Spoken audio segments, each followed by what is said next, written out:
This is interior designer Stephen C. Adamko. On the Interior Design Beat podcast, you will always find candid commentary on various interior design subjects and topics, including the good, the bad, and the ugly. Telling you like it really is, giving you the whole truth and nothing but the truth, so you don't have to hope you are lucky in any type of interior design situation.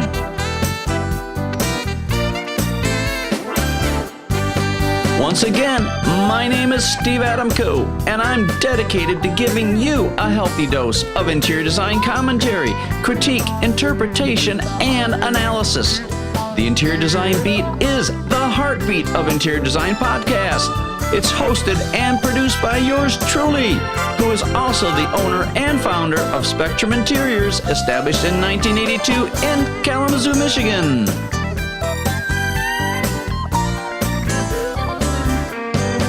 Spectrum Interiors is all about skillful, knowledgeable, and passionate interior design. The Interior Design Beat podcast is all about excellence.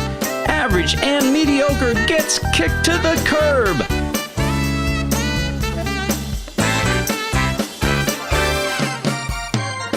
Oh yeah, the substance and mindset here is that when love and skill work together, expect a masterpiece. All right, folks, enjoy the rest of this music.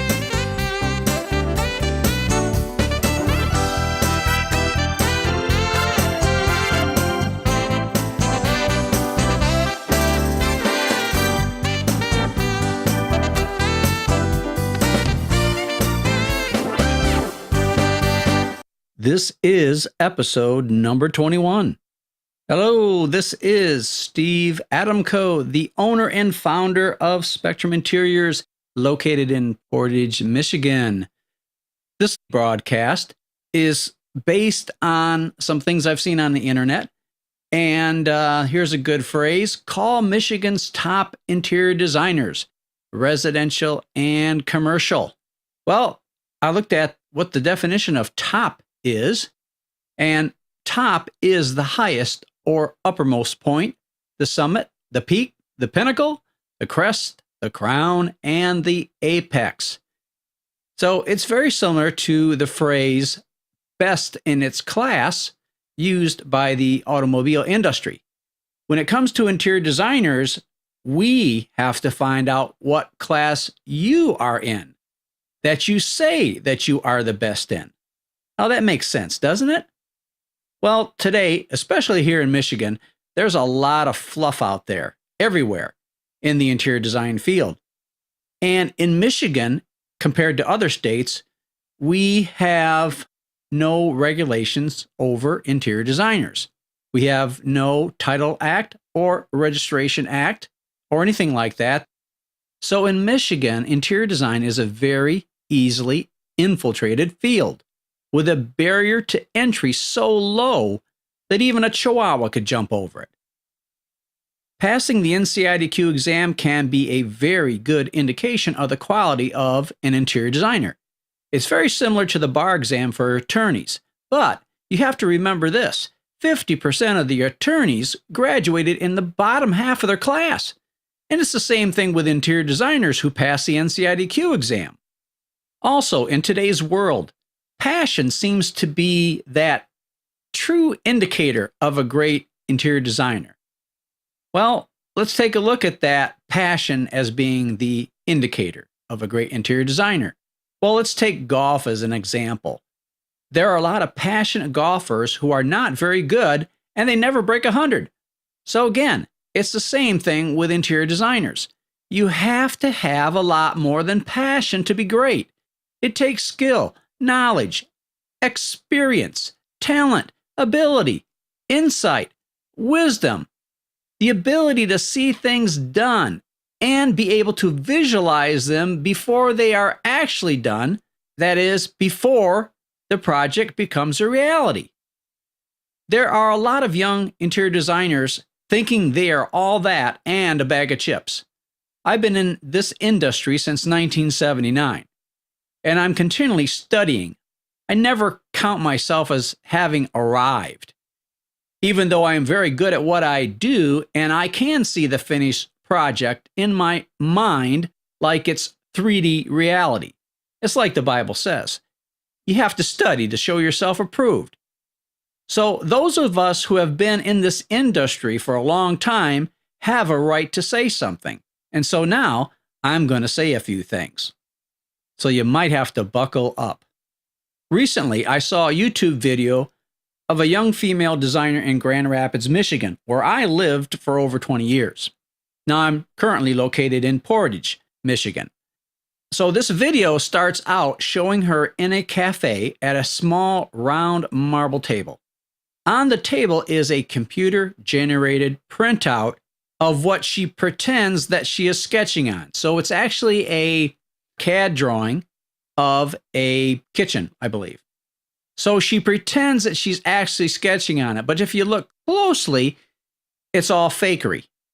So if you look at this, she's not even drawing on it.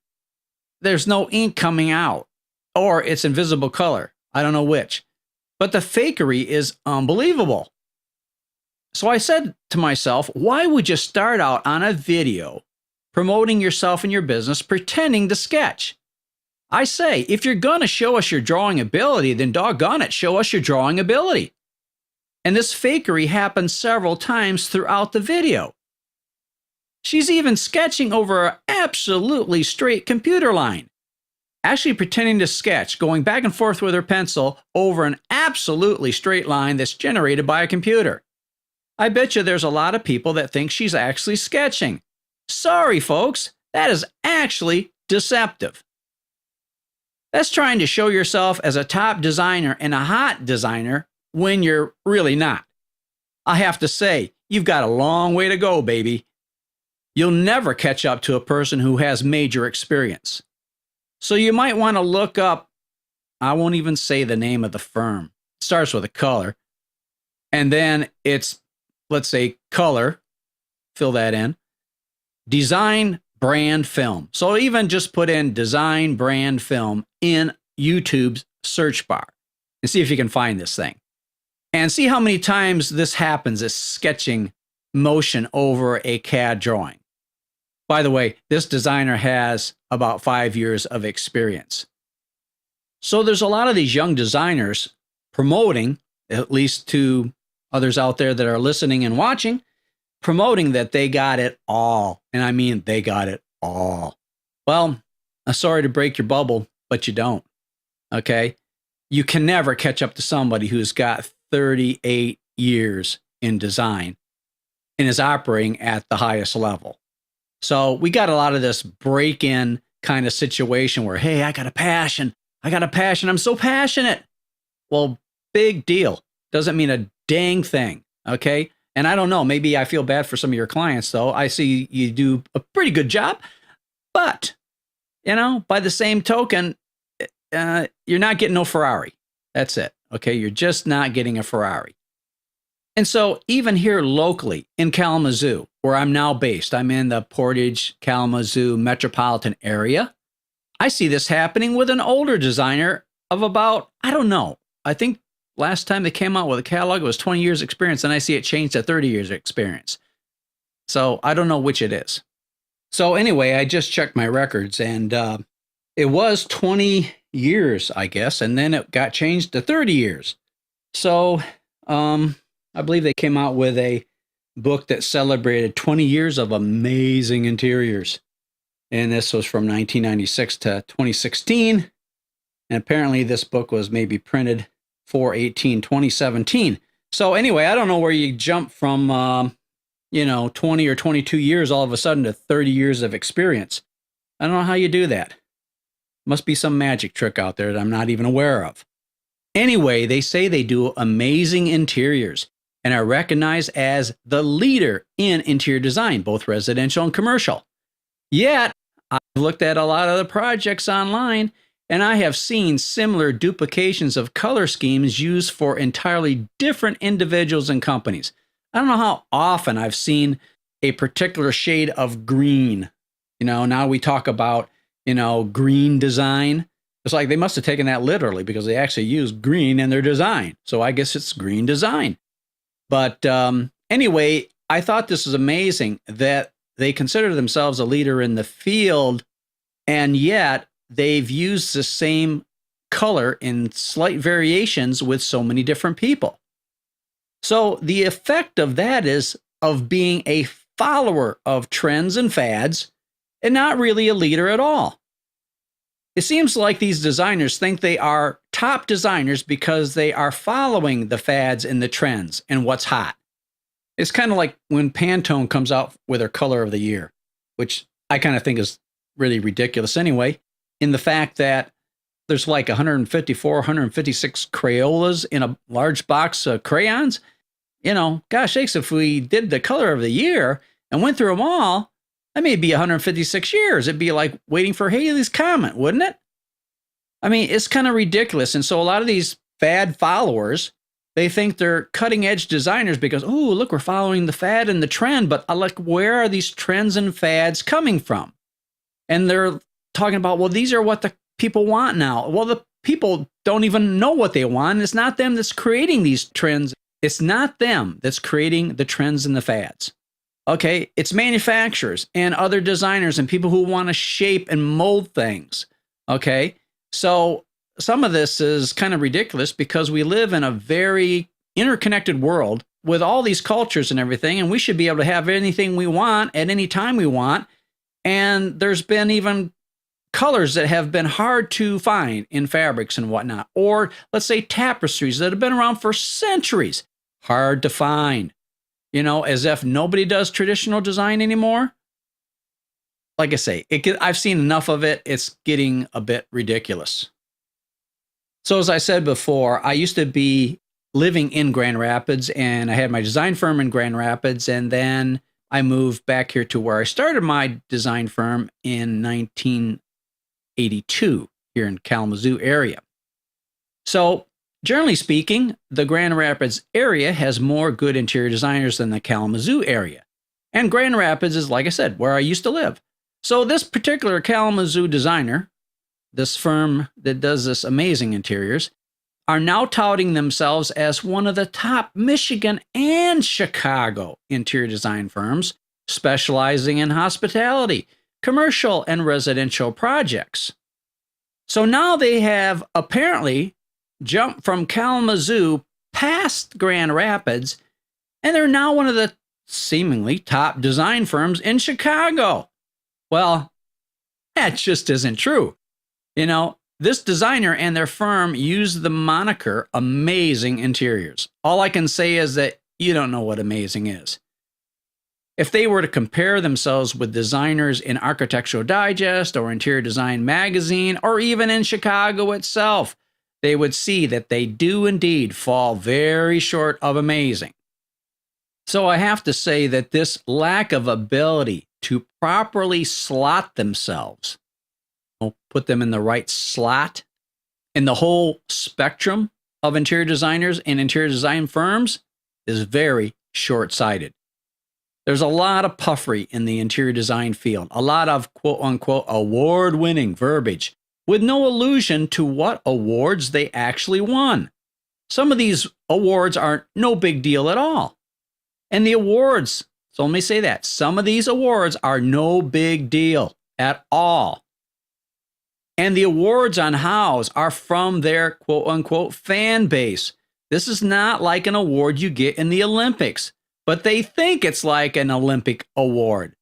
Best of Houzz. Well, my gosh. Of course, on Houzz, when you look on Houzz, every designer is just so amazing. Folks, they can't all be Michael Jordans of interior design. Designers that you see on every page of Houzz are there because you see the words sponsored in the lower right-hand corner of their listing. In other words, they'll have two listings sometimes showing up, if not all the time, showing up on the same page. One will have a little sponsored word in the lower right-hand corner, and the other won't. Okay, so that, you know, is a sponsored one. Now, well, that's not because somebody sponsored them because they were so fantastic and amazing like NASCAR. Okay, it's not like that at all. It's self-sponsored. In other words, they pay at least $200 a month, $2,400 a year for the privilege of appearing on every page. it's not an indication of how good they are. Another issue is too many people rely on word of mouth when looking for an interior designer. Well, I believe in word of mouth, but it all depends on whose mouth the words are coming out of. Take a look at the reviews on the website of Houzz. It's just that some people don't know what they don't know. They will review some designer whose work is not all that good and say that they are, this designer, second to none. Oh my gosh, you are a kindergarten designer, and the people that you have done work for say that they are second to none. And most of the time, it's mostly all women on Houzz for the most part. So second to none, it's like, what planet are you from? Have you not seen what's even available? And I understand that in your world, it's second to none, but it's kind of like, I don't know, let's just take a Pinto, for instance, a Ford Pinto, second to none as an all-around car, a sports car, a luxurious car. The Pinto is second to none. That's basically what they're saying there. It's like, oh my gosh, they just haven't seen much in the world of interior design, and I feel sorry for them. Another thing that happens when you Google interior designers or Google the broad category search of interior designers is that a lot of times they're paying for ranking. Also, a lot of them show up on the top of the list because someone is doing their SEO for them.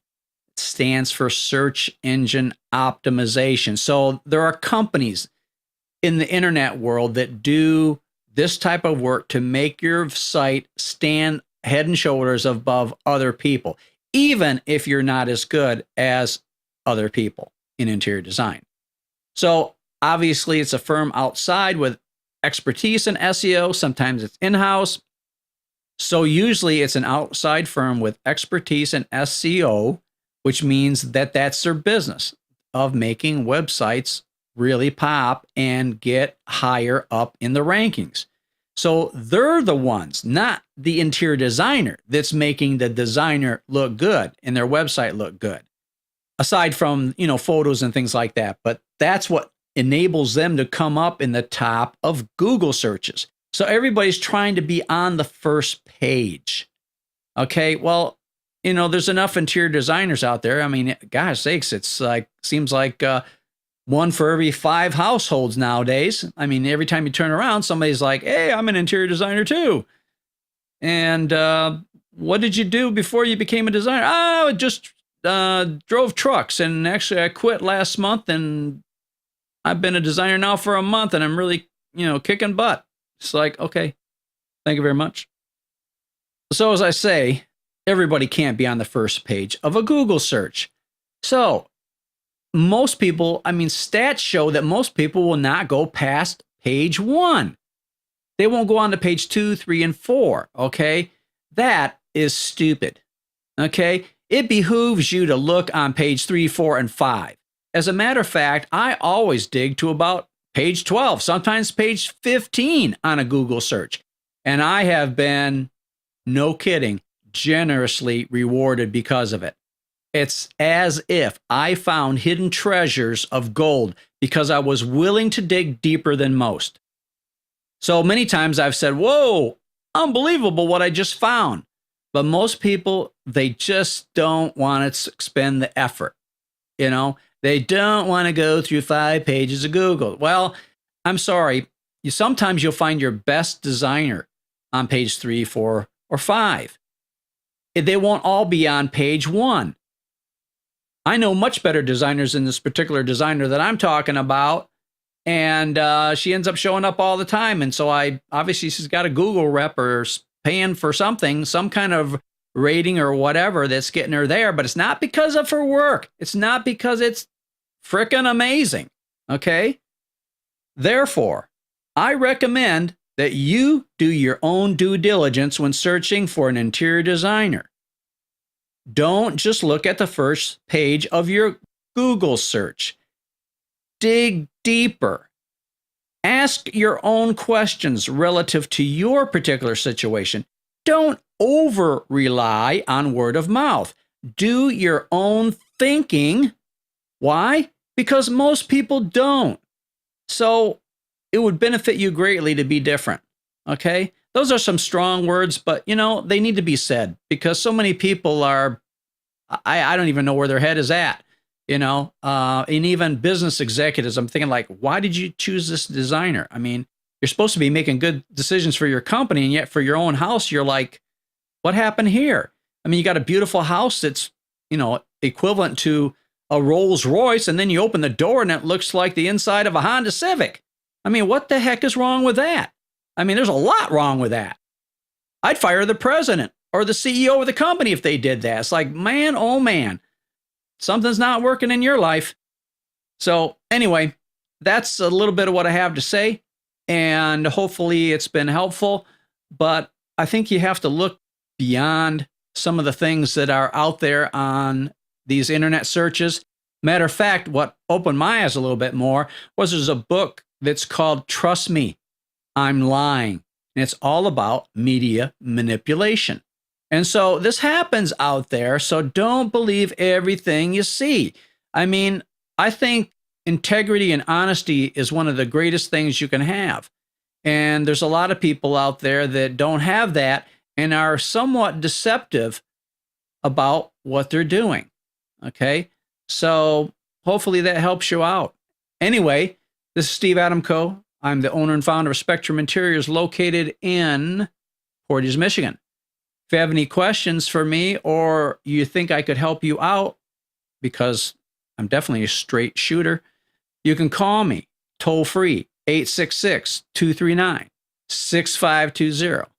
Other than that, well, let me see. There's another thing I should say. We've got a lot of things that are coming up. Seminars, webinars, workshops, teleseminars. I'm very much a teacher at heart. And so I like people to win. I think an educated client is a better client. And I've had people, because of that education, be exuberant about spending more than they thought they would spend because they realized that what I was telling them and instructing them and counseling them to do was a good investment of their money. I do not believe in just merely spending someone's money. I think it should be invested to get the maximum in terms of looks, aesthetics, the intellectual aspect, the feeling, the ambiance, and even the spiritual part of it too. Also tremendously important. Okay, well, that's about it for right now. Hope you have a great day. We'll be talking to you soon.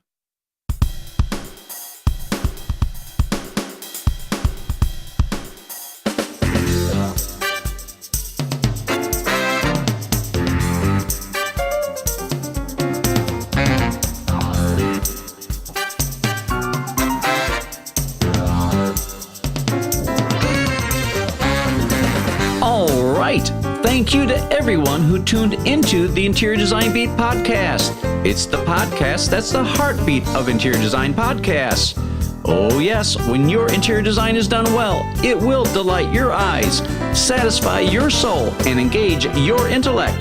Just remember, your environment's distinguished look and feel, plus the magic of ambiance, is what soon sets you and your home apart from any other space you've ever enjoyed. This is your host, Stephen C. Adamko, and all of my designs are personally tailored to you. The end result is an orchestration of your desired look and ambiance that you'll see, feel, understand, and experience firsthand.